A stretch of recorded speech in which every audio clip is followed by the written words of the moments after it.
नमस्कार दोस्तों, welcome you to GK tricks. इस वीडियो में हम रीट एग्जाम 2022 के लिए दो इंपॉर्टेंट टॉपिक इस वीडियो में हम कवर करेंगे। तो ये दो इंपॉर्टेंट टॉपिक कौन कौन से हैं, यहाँ पर हमारे सिलेबस दे रखा है, इसमें देखते हैं।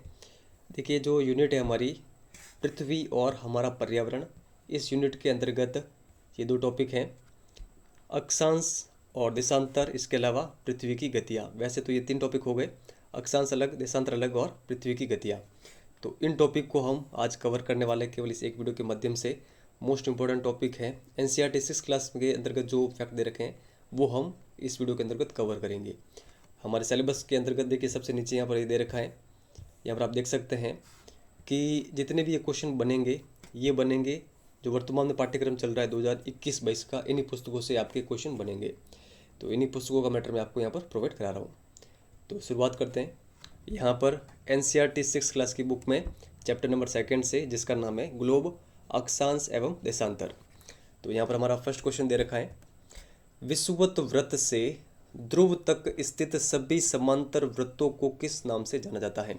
समझिए कि यहाँ पर ये हमारी पृथ्वी है, ये विषुवत वृत्त है और इनके देखिए समांतर ध्रुव तक, ठीक है, ऊपर भी और नीचे भी, इनके समांतर जितने भी ये वृत्त बने हुए हैं, इन सभी वृत्तों को क्या कहा जाता है। अक्षांश, देशांतर, ग्लोब या फिर कोई नहीं। देखिए, जो ये वृत्त है इनको कहा जाता है अक्षांश। ए नंबर ऑप्शन यहाँ पर सही आंसर होगा। शीत कटिबंध किसके नज़दीक पाए जाते हैं। सही आंसर होगा, शीत कटिबंध पाए जाते हैं ध्रुवों के निकट। सी नंबर ऑप्शन यहाँ पर सही है। किसी स्थान का मानक समय निर्धारित करने का आधार क्या होता है। देखिए, सही आंसर होगा ऑप्शन नंबर सेकंड, जो मुख्य याम्योत्तर रेखा है वही आधार होता है किसी भी स्थान के समय को निर्धारित करने के लिए। तो ये आप ध्यान रखिएगा। भारत का मानक याम्योत्तर है तो कितना है। सही आंसर होगा 82 डिग्री 30 मिनट पूर्वी देशांतर। तो ये काफ़ी इंपॉर्टेंट क्वेश्चन है, आप ध्यान रखिएगा। रूस में कितने मानक समय को अपनाया गया है। देखिए, सही आंसर होगा रूस के अंतर्गत कुल 11 जो टाइम जोन है उनको अपनाया गया है, यानी मानक समय को। तो आप ध्यान रखिएगा। देशांतर के बीच की दूरी ध्रुवों पर जाने से घटती है, समान रहती है, बढ़ती है या फिर अपरिवर्तित रहती है। समझिए कि यहाँ पर हमारी पृथ्वी है और जो देशांतर रेखा होती है वो कुछ इस प्रकार होती है। तो जो जितनी भी ये देशांतर रेखाएं हैं, इनमें अधिकतम दूरी तो रहती है कहाँ पर, विषुवत रेखा के समीप वाले क्षेत्रों में। लेकिन जब ये ऊपर की ओर और नीचे की ओर हम ऐसे जाएं ध्रुव की ओर, तो इनके बीच की जो दूरी है वो क्या होती है, वो घटती है। तो देशांतरों के बीच की दूरी ध्रुवों की ओर जाने पर क्या होती है, घटती है। ए नंबर ऑप्शन यहाँ पर सही आंसर होगा। पृथ्वी को अपने अक्ष पर 1 डिग्री घूमने में कितना समय लगता है। तो सही आंसर होगा 4 मिनट का समय। ग्रिड किसका जाल है। तो ग्रिड किसका जाल है, अक्षांश और देशांतर रेखाओं का। ऑप्शन नंबर सी इसका सही आंसर होगा। मुख्य याम्योत्तर का मान है, तो इसका मान कितना है, इसका मान है 0 डिग्री, जो कि लंदन के ग्रीनविच शहर से होकर गुजरती है ये रेखा।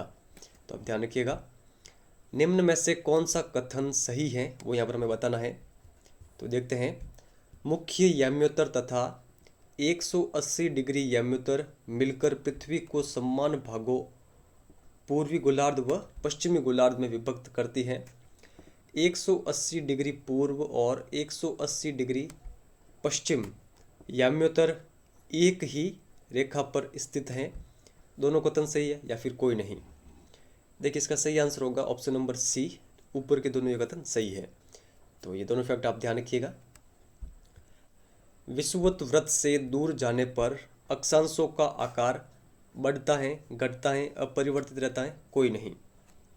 देखिए, सही आंसर होगा, समझिए यहाँ पर पहले समझिए कि ये हमारी पृथ्वी है और ये है हमारा विषुवत वृत्त।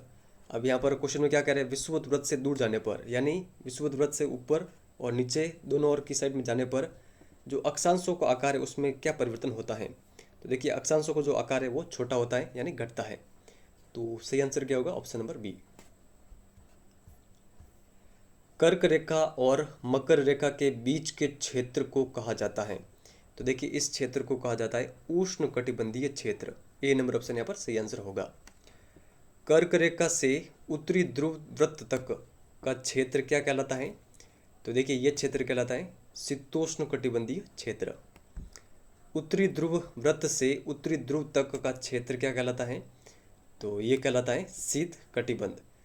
तो पृथ्वी को इन प्रमुख कटिबंधों के अंतर्गत बांटा गया है, उष्ण कटिबंधीय क्षेत्र, शीतोष्ण कटिबंधीय क्षेत्र और शीत कटिबंधीय क्षेत्र में।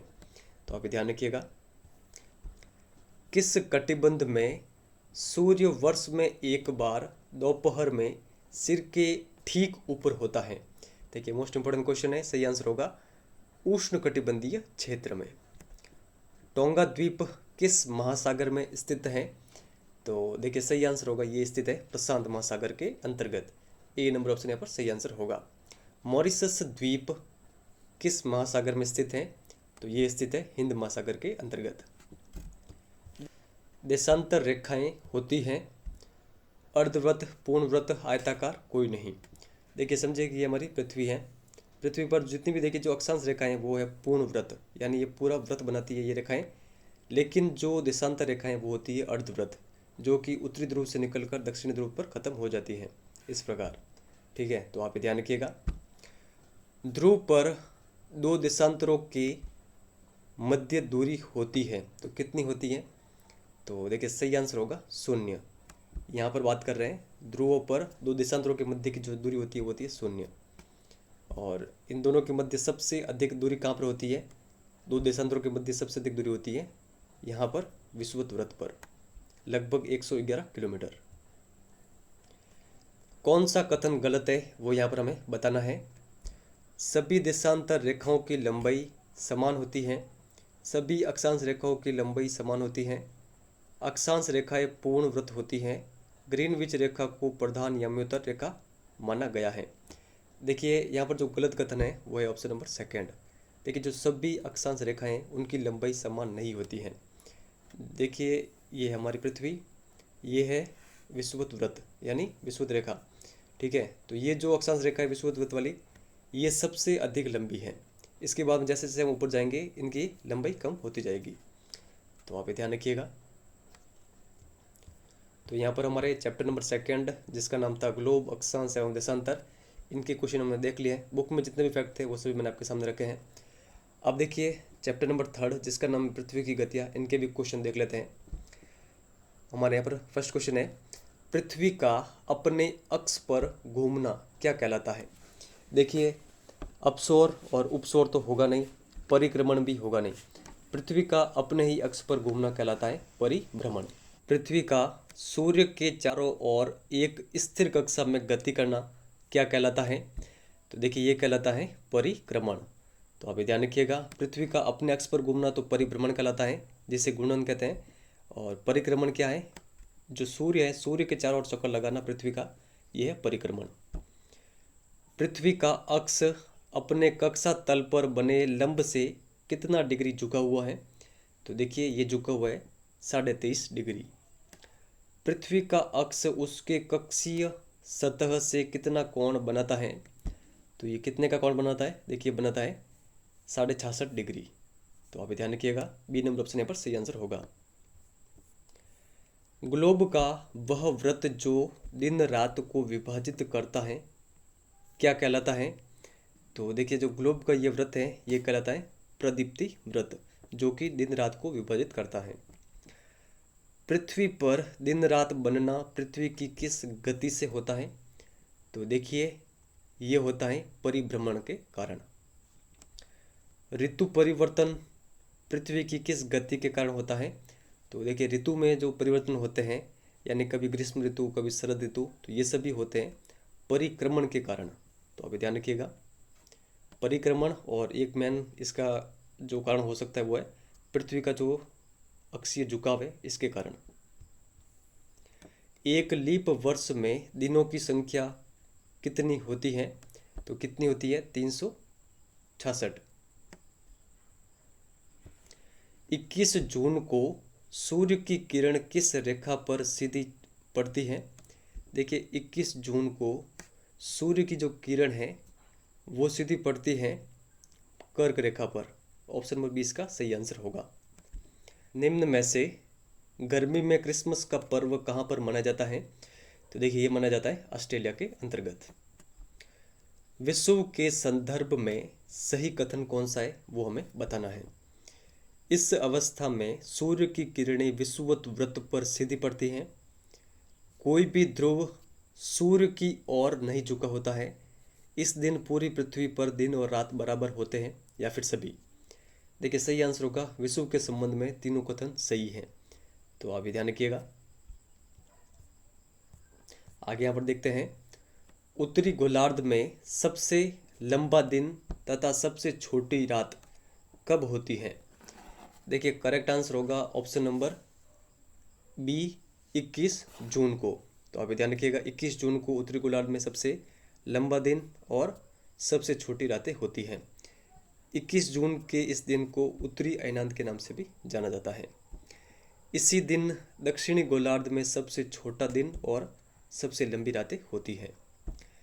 दक्षिणी गोलार्ध में सबसे लंबा दिन तथा सबसे छोटी रात कब होती है। तो देखिए इसका सही आंसर होगा 22 दिसंबर को। और इसी दिन उत्तरी गोलार्ध में सबसे छोटा दिन और सबसे लंबी रातें होती हैं 22 दिसंबर को। तो आप ध्यान रखिएगा, और इस दिन को कहा जाता है दक्षिणी अयनांत।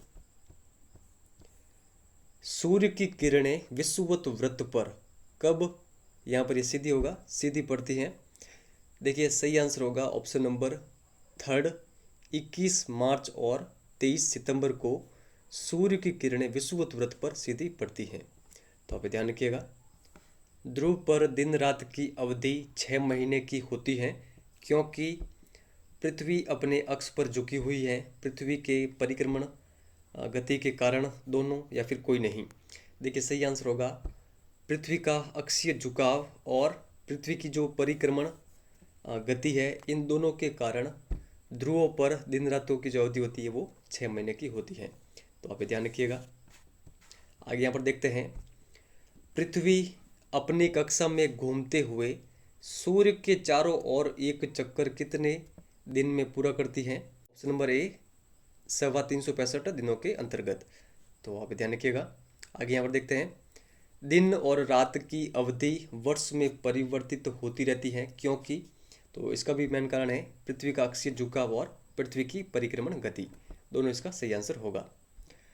किस प्राचीन भारतीय खगोल शास्त्री ने बताया है कि पृथ्वी गोल है और ये अपने अक्ष पर घूमती है।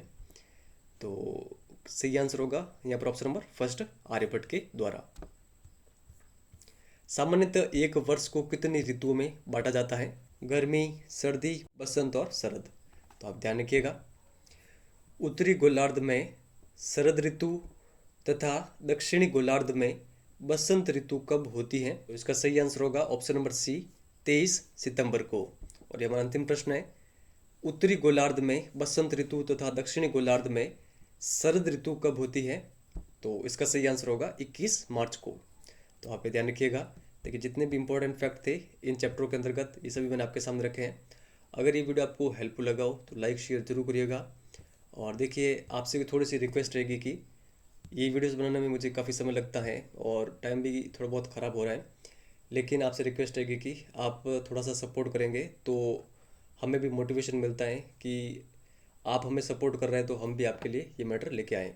तो अधिक से अधिक स्टूडेंट के साथ हमारी वीडियो शेयर जरूर करें। और देखिए एक स्टूडेंट का महत्व है, अगर आप सभी सपोर्ट करेंगे तो काफ़ी अधिक लोगों तक ये हमारा वीडियो पहुंच सकता है। तो इस वीडियो में इतना ही है। वीडियो अगर आपको हेल्पफुल लगा हो तो लाइक शेयर जरूर करिएगा, चैनल पर नहीं हो तो सब्सक्राइब जरूर करिएगा। इस वीडियो में इतना ही है। धन्यवाद।